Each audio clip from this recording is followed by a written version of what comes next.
नहीं जानती, वो तो खाली गुड मॉर्निंग जानती है। और सासू को ये नहीं पता गुड मॉर्निंग का मतलब क्या है, खाली उतना समझ ले।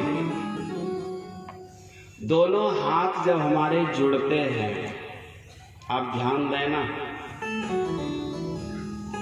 बात पित्त और कफ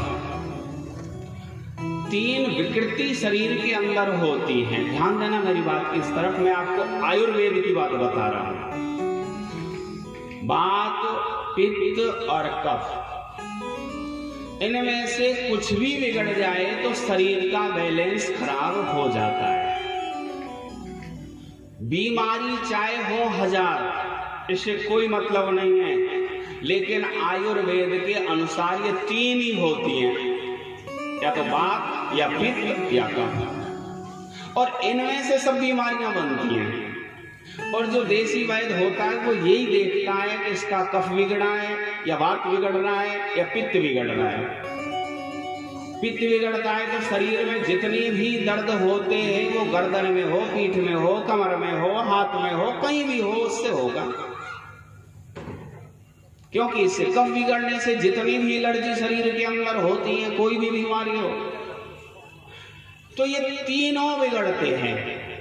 अब तीन में से कौन सा बिगड़ रहा है? लेकिन ये ध्यान दें, जब हमारे अगर समय समय पे ये दोनों हाथ और बिल्कुल वो भी सीधे मिलते रहे,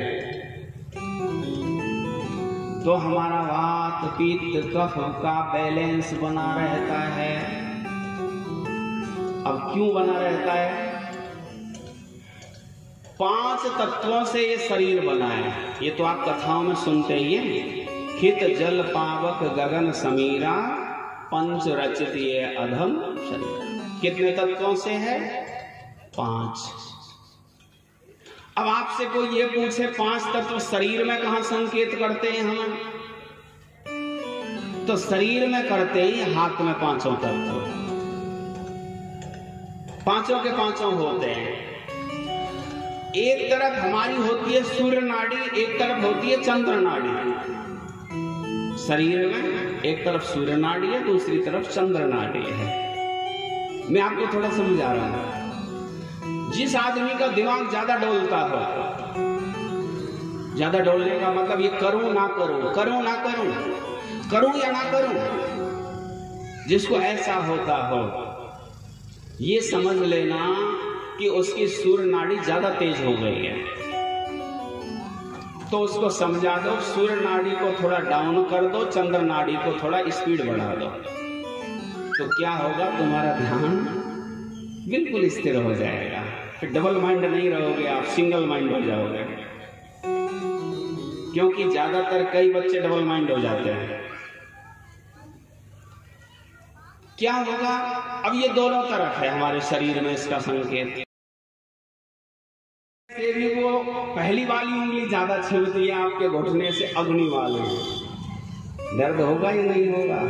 प्रेम से बोलो ना राधे राधे। तो बच्चों से क्या बोलोगे? या तो हाथ जोड़ के राम राम करो या पैर छुओ, घुटना नहीं छूना। क्यों? घुटने मेरे हैं, दर्द तुझे थोड़े सहन करना पड़ेगा, मुझे करना पड़ेगा।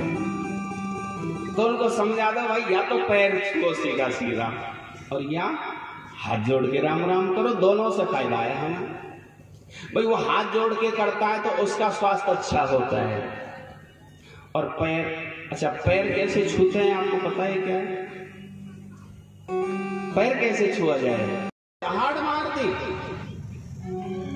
वो बेचारी घबरा गई कि सिंह मुझे खाना चाहता, उसने छलांग मारी अपने प्राणों को बचाने के लिए।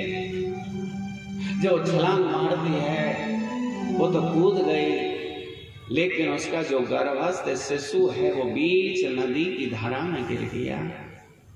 भरत जी ने विचार किया, ना तो इसकी माता ना इसका पिता, हम संत हैं, जीव के ऊपर दया करनी चाहिए। हमारा स्वभाव होता है संत हृदय नवनीत क्षमा। मक्खन से भी कोमल संत का हृदय होता है।